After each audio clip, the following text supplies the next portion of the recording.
There is a moment where an artist stops asking, "What do I want to make?" and starts asking, "What will work?"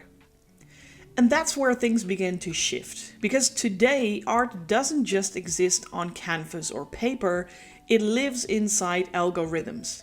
It is measured and ranked and rewarded, and the more something performs, the more it asks to be repeated.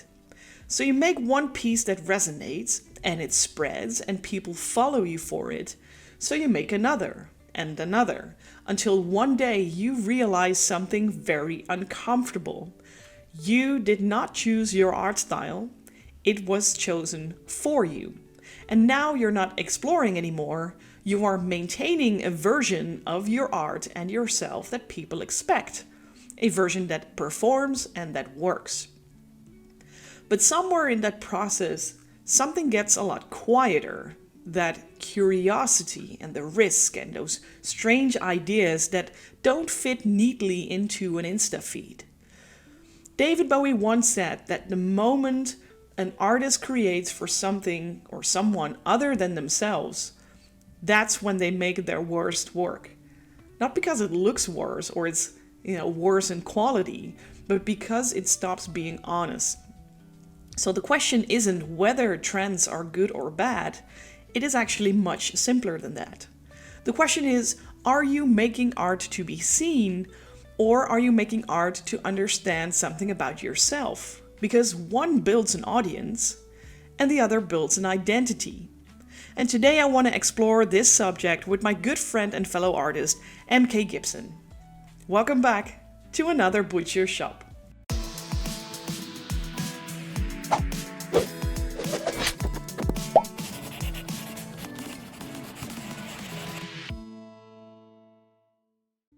Now, before we dive into today's video, I want to do a quick shout out to all you amazing people over on Patreon. You guys are the absolute best because you keep supporting my work and what I do, and you really make it possible for me to chase my dreams. Now, if you are curious about what all that means and how that support is being rewarded, that's actually a very nice subject to, or a nice bridge to the subject of today. Head on over to patreon.com/sandybutchers because that's where you can get even more behind the scenes footage and of course merch drops up to 4 times per year.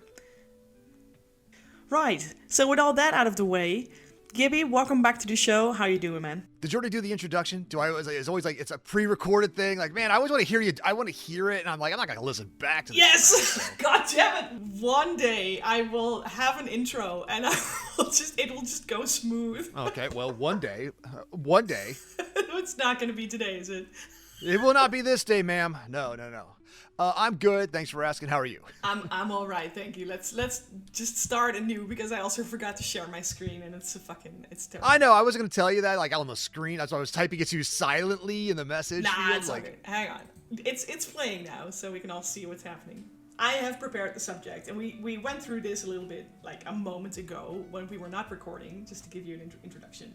I want to sort of introduce today's topic with a quote from David Bowie. The quote is, "Never play to the gallery. Always remember that the reason you initially started working was that there was something inside yourself that you felt that if you could manifest it, you would understand more about yourself." And the reason I pulled this one up is, first of all, it was somewhere in my feed the other day, and I thought, Jesus, man, he is so right. There is so much into what this man is saying here. And at the same time, that brought me into what I want to talk about today, which is your identity as an artist and how it can or maybe is even influenced by algorithms, the things we do on social media. Are we still making what we want to make, or are we slowly being coerced? Is that the word? Coerced? You did good English there. Coerced. Yes, Dunglish. My audience will forgive me. Thank you very much. No, you're good. No, hey, Dutch people, okay. How you doing? I'm pretty sure they are laughing really hard right now. But well, does this joke play great in Dutchland? No, it's just like the Dunglish is strong today. Got it. So, The Douglas is strong. I'm tracking you. yes. So anyway, that's pretty much what I want to talk about. It's like, are we still doing what we want to do, or are we being influenced by external factors? Let's just, say it like that. It's Understood. easier. I'm tracking you. I like everything you're saying, but I'm going to respond to this in my own way by taking a little bit of a walk. So, to start with, like, David Bowie, great, everything he and sometimes they did for music, and the scene is fantastic. But man, shorten your quotes up, dude. Get it short, pithy, hit it hard. Get in, get out. He clearly was a singer, performer, not a writer. So, like, get in there and get out. I think like, it was shortened because he said a little bit more afterwards. Oh my God! All right, well. so for those of us, I was cursed as a young man by reading a book by or an essay called Self-Reliance by Ralph Waldo Emerson. It was written around 1840, 1841, give or take. And he's the guy who basically, like, it's his land that Walden Pond was built when Thoreau wrote Walden. Doesn't matter. But within that essay, that treatise on self-reliance and self-importance, it is packed to the gills with things everybody should know about themselves and their creation, their life, their everything, and then carry throughout the day. And it's been these words have haunted me forever. But things such as, I pulled a couple up here in front of me, like, imitation is suicide. Trust thyself, knowing that every heart vibrates to that iron string. Who would be a man must be a nonconformist. Nothing is at least sacred but the integrity of your own mind. And these are all the things as artists like, imitation and needless repetition is the hobgoblin of little minds. And that is the shit that has been echoing in my brain since I was a young man. So, and that echoes true to what you're saying. And the topic is about being an artist of any capacity. If you're copying or following a trend, are you doing art? Are you doing it for pay? Are you trying to put your own spin on something? And these are the little sacrifices that we all make, because truth be told, and there's no way to say without sounding pretentious. A true artist creates what's in their heart, and I think that's a nice way of saying it. If you are, I like this thing and I'm going to do my version of that thing. Yes, that is artistic, but if it's not from you and it's from external, it's not something you've been wanting to put into this world. There are mental hoops to justification about your own artistry that you have to go through. Some people are going to say you're an artist. Some people are saying you're not an artist, and you have to be prepared to hear everybody saying you are both the best and the worst at the same time, whenever that happens. And it's hard. It's really, really hard, in the writing world. We talked about before, Dungeon Crawler Carl, Matt Dinneman, very big in the writing world right now, the lit RPG genre. He's not the first lit RPG guy. In fact, before him, there's a plethora of writers. Alaron Kong refers to himself as the godfather of lit RPG and things like that. And some people take umbrage to that tone because there are people writing in this genre for a very long time. But Matt came along in the right place and the right time and wrote something slightly different, because it's not stuck in a computer. It's not stuck in a video game or stuck in a fantasy world. It's using all the same elements, but aliens invaded. He basically did a Running Man version of lit RPG world, and obviously with a talking snarky cat, so it's caught on, and a few celebrities caught on, and like boom, boom, boom, boom, boom, and he's building an empire off his works. But he was writing for 10 years prior to that. All that said, there are far too many people right now who are very much like, I'm going to do my version of Dungeon Crawler Carl, and to my heart of hearts, stop what you're doing. For the love of God, please don't do it. And if you are working on it, put it somewhere else. Take everything you wrote, all these characters, all these ideas, put it as something that actually means something to you, not because I want to do what they do and I want to make that kind of money, because you're not. If you are third, fourth, fifth place behind someone else, it's never going to happen. Any major genre breakout gets 1 to 3 people, and after that, it's the same thing in the art world. Like, there's only going to be, like, Picasso used to do regular paintings before he just broke and did his cubism, could you name me some Georgia O'Keeffe flowers or paintings that aren't like vaginal flowers? Probably can't, because she has them, but you just don't see them. Because that's the thing is, I remember you giving me exactly this speech when I worked on the first draft of the story that I wanted to write after watching Frankenstein. You were like, don't just write it and then throw it away. Yes. And I was like, no. Or write it and sit on it for a month and then see where your heart's at. The thing is, though, where do you draw the line? Because to me, that was not wanting to write a similar story or like take the story and write my own. To me, it really felt like that movie just kicked me in the ass, say, hey, you have this story to tell, and you... I think it's... Okay, There are a million ways to come at this, but at the end of the day, you're inspired by what you're inspired by, and you feel what you feel. And newsflash, you're not going to create something perfectly unique and new in a vacuum, because everything has been written, done, created in such a way before. You're just doing an iteration. So knowing that you're not going to create something truly new unless you discover a new form of energy that doesn't exist. Oh, of course. Yeah. Short of that, you're going to be copying of something, and that's fine. And that's fine. But how do you make it unique? How do you make it different? You could take, like we said, you could do a Frankenstein story is basically, it's not just, putting together some weird necrophiliac's desire. Yeah, build a body. It's the can you or should you? I mean, honestly, like Jurassic Park is Frankenstein, the modern Prometheus. It is, but just because you can do a thing doesn't mean you should do a thing, which of those things are echoed throughout some of the characters' dialogues over and over and over, both in the book and the movie. And then, surprise, surprise, your own creation comes back to mess you up. That's Michael Crichton taking Frankenstein and doing his own version with it. But what I find interesting, though, is especially since we're talking about, are you doing you? Are you doing something, that came as an impulse? Where do we draw the line? Like, when does inspiration lead to me making something other than what I would do? Or where does inspiration lead to actually making an original piece, that comes from the heart, so to say? That's everyone's mileage may vary by that thing, because there's no right answer. I wish there was. I wish there was a manual to that, but there isn't. No, I think it's good that there is no answer, but I'm curious to how you are looking at this. Of course, but I mean, I look at it this way. If you're just trying to do I want to do that too, okay. You might be able to put it in your own words, your own spin, but if you're the 33rd person making an urban fantasy about some modern day insert generic wizard fighter strength ogre living in Pick City at this time, and things that go bump in the night exist and are all around us, congratulations. You're behind Jim Butcher, you're behind Anita Blake books, you're behind Supernatural series, you're behind. Well, and here's another thing. I think there is also a difference, or there is basically just a different world when you're doing this, or you're trying to do this commercially, or when you're simply doing this for you. Not everybody who can draw does it to become famous or to earn money with it. So I wonder. I mean, that has influenced. This whole development of identity. There are people who love drawing furries or, whatever fan art they can come up with. And that's just simply something they enjoy doing. But if you do that in a commercial way, suddenly the whole picture changes. Yes, very much so. Well, I mean, that's an excellent point. What's the art for you versus art that's commercial art, and then that, again, what counts as true artist, what doesn't, and I'm not here to tell somebody that they're not an artist because they're trying to pay their bills with it, but I'd rather be a well-fed artist than a starving one. It's ideally you want to in a perfect world, what you create is loved, and then you can sell it, and support your bills with it, but that's a perfect world, and that happens to very, very few people. But that's also a very personal ambition. There are definitely people out there who do not seek that ambition. They enjoy drawing, but they would never.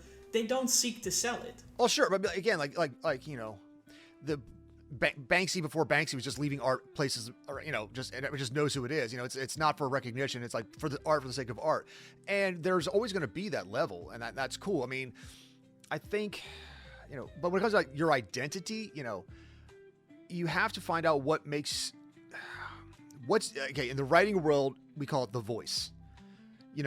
How you tell the story. Only the way that you can is known as your voice. And you can tell an urban fantasy story, a horror story, a Frankenstein story. You can do K-pop Demon Hunters in your own different way. But how are you telling it? What are you adding to it? How are you adding onto the cultural mythos? What does your voice bring? And the way that you tell it, that only they're they read that and they go, that's M.K. Gibson's book. I know that tone. I know that voice. And that takes time to discover, or even to develop, or even just realize that you have a voice. And that is the bigger thing. I'm sure it translates to the artist world. What do they call Thomas Kinkade, the master of light, And when I met you and I was looking at your work, especially your early work from 4 years ago, you were the mistress of shadows, because everything was, how do I bring darkness to this world? by removing the light. And when does it become too much dark? Like a lot of your work really lived on that edge. How do I make it as dark as possible while still being coherent? And it was fascinating to watch you work in that capacity. Obviously, you moved on since then, but like at that time, that's what your voice was. Yes, and I think in a way I still work a lot from the darkness into the light instead of from the light into the darkness. I don't know, but I think since I started working with color, I think the language sort of changed, but I think the idea is still very much the same. But I don't know, it's a little bit weird to say that of your own work. I don't know if everyone, like, if the audiences experience it in the exact same way as, like, the way I feel it. But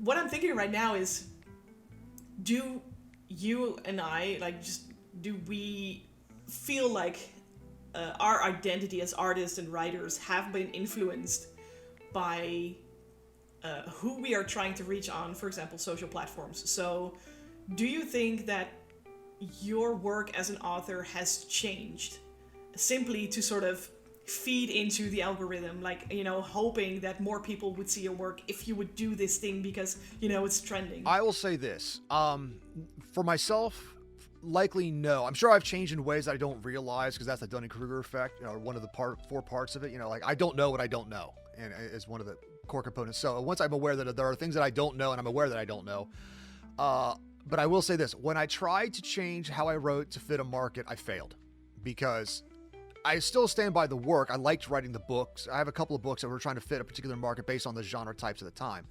But when I did that, the books were like, fine, but it's not. I had my two major series that people seem to enjoy because I wrote from the heart. There were the villains books, my Shadow Master books, where it's like a snarky asshole, self-absorbed minor god capitalist dick. Oh, that sounds like you. Yeah, that's right. Yeah, exactly. But it's like where he actually openly mocks the audience and just talks shit about everything, and people just gravitate towards that. And the Technomancer books, which were always about like humor, action, and heart, and that's kind of been my voice for the longest time. Like, I want to tell something that is humorous, has good action, but there's a heart to it. There's an underlying feeling of like you get knocked down, but you have the strength to stand back up, and amongst all my characters, how I tell the story, I'll tell them in different ways, but those are always the prevailing themes. I want heart, and with just a little bit of levity, because you have to laugh at the pain to get through and have these adventures. And that's my style. But when I try to write a superhero book, which I love the book, the Cape is a Lie is I loved writing that book because there are so few like superhero type people that are like short and heavy set, and I wanted to write a short, heavy set. And this guy I knew from the day, he's like, why are there no characters like me? We talked about it. So can I put you in the book? He's like, he gave me permission. So I based this character around him and made him a superhero. And it turned to be I love that story. It just didn't commercially. It was like, people would thank you, but no thank you. And when I wrote the Agents of Mortal book, I like this, again, it's a fantasy book. It's an urban fantasy where things come out, things exist, but I wanted to write a cop story. I wanted to write a comedic cop story about the people who take care of these things, who take care of the monsters and people like that. And the people who read it in the audiobook really like it, but again, commercially, it just did not hit in the way that the funny thing is, though, when I'm at conventions and we talk about, for example, Technomancer, and then I explain a little bit about who you are, what kind of books you wrote. Here in the Netherlands, people know the Agents of Mortal books. Really? All right. Yeah, and they don't know. Yeah, they don't know Technomancer, they know Technomancer when they see the book, but they don't know the villains books. But they do know Agents of Mortal, and it still weirds me out because I'm like, sure, the book is cool, but I think you wrote better books. Right. Well, it's also your first book, so. Well, yeah, the other gig is like the time that the villain, when the Agents of Mortal, the cop book came out, we were unfortunately in America going through a whole cops bad movement by the time it came out. So like anything cop based was like, thank you, but no thank you. And by the time I wrote the superhero book, that bubble had pretty much burst. It's like if I had wrote it a couple years earlier when I planned on it, maybe it would have happened. But I seem to have a knack for writing. If I try to write something timely, it's well past its prime. Your timing is awful. Yeah, that's true. Piss poor. we can tell as much by the way we do intros for these. Oh yeah, no, my timing is great for that. If it was just enough to knock you off kilter. Yeah, but okay, so I'm gonna pick a very relevant and like today's subject for you because you are revising a lot of your books. You wanna you're pimping them a little bit, you're making them look better, making them smell better. Like fourth dimension, this book has smell. But what I'm trying to say is, or basically what I'm trying to ask is, are you doing that because you believe the books will become better, or are you doing that because you hope it will sort of dig into this new audience, or find a new appeal to people potentially buying your book? Well, I mean, yes. I mean, I've never enjoyed the covers of my old books. Some of them were fine, but it's never been where I want it to be. But thanks to thanks to the mentoring of my art guru Sherpa, that is Sandy, my skills have gotten better. And I'm finally getting to do the covers the way I've always kind of wanted to do them, but I didn't have the skill to do it. Still with your guidance and help to clean this here, change that there, or, but everyone kind of has to do that, at least in the writing world. Like how many different covers of The Hobbit have there been? How many different covers of Dune has there been? These things because the art style changes throughout the decades, or even a decade. The movements, what people like, what they don't like changes. What screams fantasy versus what screams horror are different from when you look across them. Also, when you're at a convention, this very much links into what we're actually talking about. The whole covers change with different generations. I think if you look at so let's go back to Frankenstein. That book is public domain, and everyone and their mom, every publishing house can pick that book up and publish their own version of it. Now, of course, when the movie launched, you saw a lot of brand new editions of the book appear in stores, in shops, online, everywhere. All of them had different covers, but they all had something very similar, which is that they had this sort of appeal to, I'm going to say the word modern audience, but you and I know where we do not want to go with that. But, it was most of these newer covers are very attuned to the visuals that we presently find on stuff like Instagram or Facebook or TikTok or whatever. So you are absolutely right that, books or art changes because of what is currently trending. And part of me, while saying this out loud, really cringes at that, because why can't a good book cover that was made in whatever, like 100 years ago, why can't it still be good today? Why is it, yeah. Well, here's the thing. It's not, okay, it's not that it's bad. It still stands. There are always people, okay, in the comic book world, there's always whatever the new trend of art happens to be, and people love it or hate it based on whatever. But there are always some purists who go back to I want the Jack Kirby 1960 whatever drawing of the X-Men or the New Men, or Darkseid, his version of Darkseid when he went over to DC. It has this sort of collection factor. Right, they have this they have an appreciation, or even music. I don't like modern music. When I have Spotify playing, I've been fooled far too many times by an AI song, because modern music sounds AI, whether it is or isn't, because it's the same 8 chords. It's the same. It's every song's got 32 producers and backing tracks and that. A modern art, there are a few bands left. While I'm not a big fan of the music, Sleep Token is at least a band that's putting something out. But even then, they have there's a guy working the boards to make their alters and pitches and all these things all the time. So music is being digitally altered to the second by somebody as things are happening. So yes, we've overproduced music. But they also have that in live shows. There are many bands. Right. But again, if you go back to we rewind time, the Beatles didn't have that, now granted, when they go to the recording studios, they're doing mixing, they're ranging volumes, they're dropping, with the technology at the time, of course. But if you went and saw the Beatles, you saw the fucking Beatles. I'm not even a Beatles fan, or Led Zeppelin or these type of bands. And over time, our understanding of music has changed, music styles have changed, trends have changed, and once computers got involved, everything's super mixed, super remixed, especially in hip hop world, we're taking remixes. Long story short, modern music isn't for me anymore. There's a song or two I like here and there, but I don't follow any modern artists or performers or anything like that, because it's just, it all sounds the same, and maybe that's just the old man in me, but it's in the art's kind of the same way.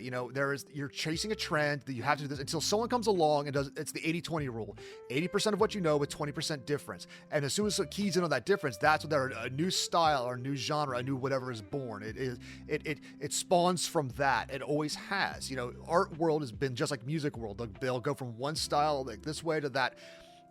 when you take art appreciation and music appreciation classes, you see this pendulum swinging back and forth, because it's the new revolution is just a redo from the thing they rebelled against, just prior. So let me go back 1 second to where you said everything sort of sounds the same, everything looks the same.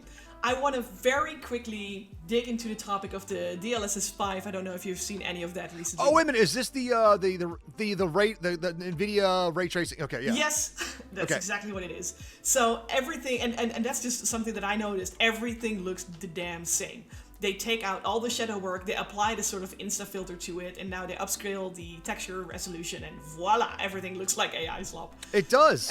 It does, yes. It's terrible, and everything looks the same. And what worries me about this is, are we actively being pushed into starting to like this particular style because that will allow bigger companies to produce a lot more and a lot cheaper? Because, once we start, I don't know, man, spin foil hat maybe, I don't know, but it feels wrong on so many levels, and I just can't help but wonder, what is the purpose of a filter that makes everything look the same? Why would we want to do that? I'll come to that in just a quick second. For the audience out there, spin foil she meant to say tin foil for you normies, but spin foil is a material in the game Destiny that we used to play all the time. It's something you had farmed in Destiny 1. So when you were testing a theory or think about what the game could be or what this piece of lore was, we called it our spin foil hats. Obviously, you play on tin foil hats. Moving on.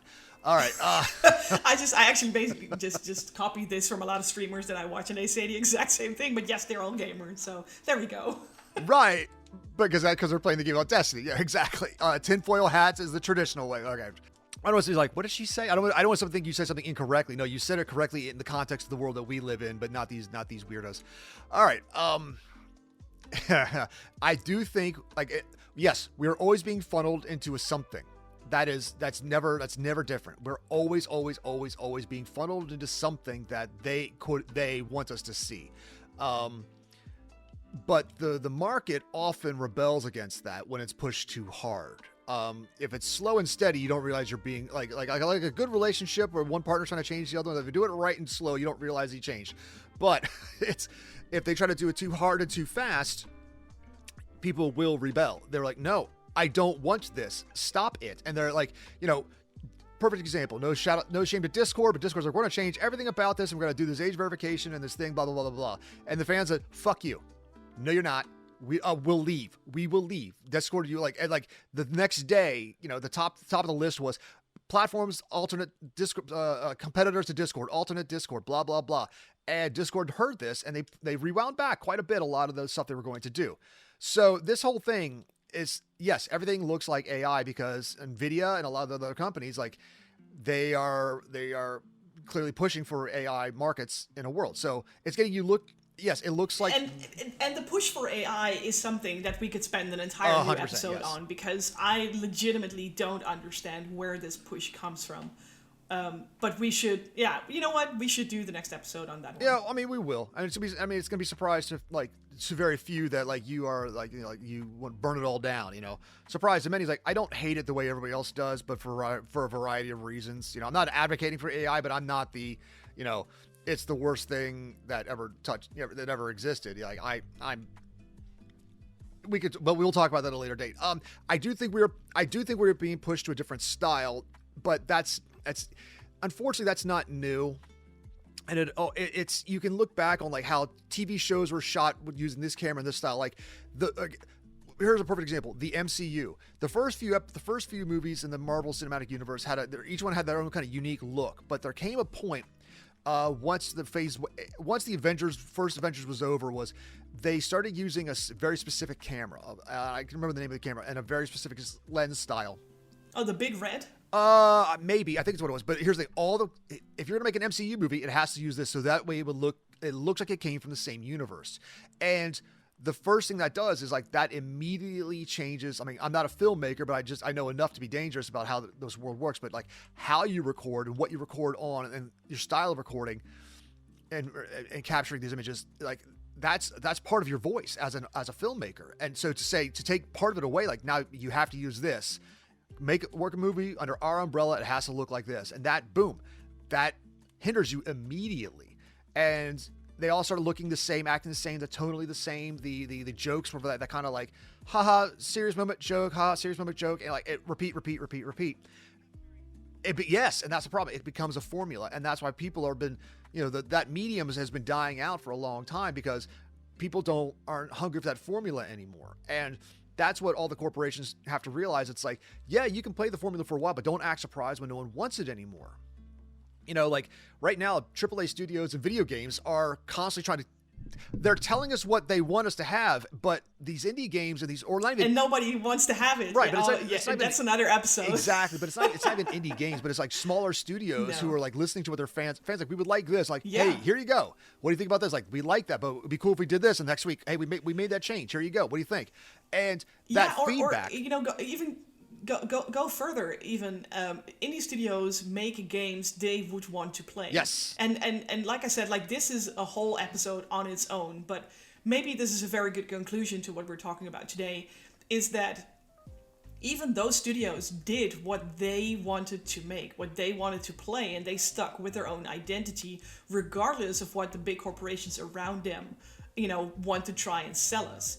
So I don't know. I think conclusion would be stay true to yourself, even though that sounds very cheesy. But it is cheesy, but it's true. I mean, it circles back to everything we've been saying this whole time. Whether that's like as an indie writer, I am not beholden to a publisher. That's not that said. I would work with if a publisher offered me like, hey, we like your voice, we'd like you to try to write something for us under this capacity. I wouldn't say no. I'd listen to the offer and see what it works. But as it is right now, I have full creative control of everything I do. I'm not writing at a timetable. I'm not writing at we have to have this many words. We need to reach this audience. I won't name the name, but like I was writing my own, this one story, some publishers, indie publisher, mid-sized publisher wanted to see it. They said, we like it. However, it doesn't meet our audience because most of our audience is guy readers, and you have one of your two main characters is a female. And I'm like, okay, well, thank you. Okay, thanks. I'm still going to write what I want to write. Yeah, well, yeah, but it was no shade. Like he's like, and the person's not like sexist. They just like, our audience is this is what they tend to buy, and we have a business we're running, and it's not about it is we are pandering's the wrong word, but we are catering to our audience. Our audience wants this, so we give them that, and when the audience wants something else, we will shift, and that is how most corporations work. It's not artistic value; it's what sells, and that's just true. If you think a company really cares about you, odds are they don't. I mean, there are some video game companies like, these are the games we want to play, but we're not giving it to you. We want you to buy it. So we're going to try to make it in such a way that it makes you happy and gives you all the endorphins and gives you all the dopamine hits. We want you to give us your money and lots of it, so we can keep making more stuff, but ultimately also so we can keep our business running and things. It is still an exchange of goods and services. So I love my stories and I write what I want to write and how I feel, but I'm also writing in such a way that hopefully you enjoy the story, you're willing to buy it and then wait for the sequel and to give me more money. Like that is the cruel part of the creative process, at least the commercially creative process. If you just love what you did, and you could be independently wealthy and just do it creative all day, fantastic. But, that's not most people. So it's not, you find your voice, but yeah. Last episode, we came to the conclusion that I need to practice engaging the audience. Oh, yeah. Ask them questions. What question are we going to ask the audience to share with us? Why have you not bought my books yet? No. Did you buy MK Gibson's books? Well, no, but like, what? Okay, no. So, I mean, honestly, like, what do they like about? What's some of their favorite artists, movie makers, traditional artists, digital artists, writers, whatever, and what do they like about them? What do you find appealing about art? A person's style, their talent, their voice. Do you like it when they change? I mean, not for nothing. You like a band. I love this band. And then the band has a new album. And they're like, we're trying something different. I'm like, I don't like that. Or is it, now, is it bad? Or are you just, as the kids say, you're just unfamiliar? And I like that concept of like, I'm just unfamiliar. So I'll give it a chance to see can I find familiarity with this if I give myself enough exposure? Well, that's an excellent question. Do share your thoughts in the comments, dear viewer. Everyone who is still watching anyway, thank you. But thanks again, as always. Thanks for being here, everybody. And I'll see everyone in the next one. Bye-bye, guys. Take care. Bye.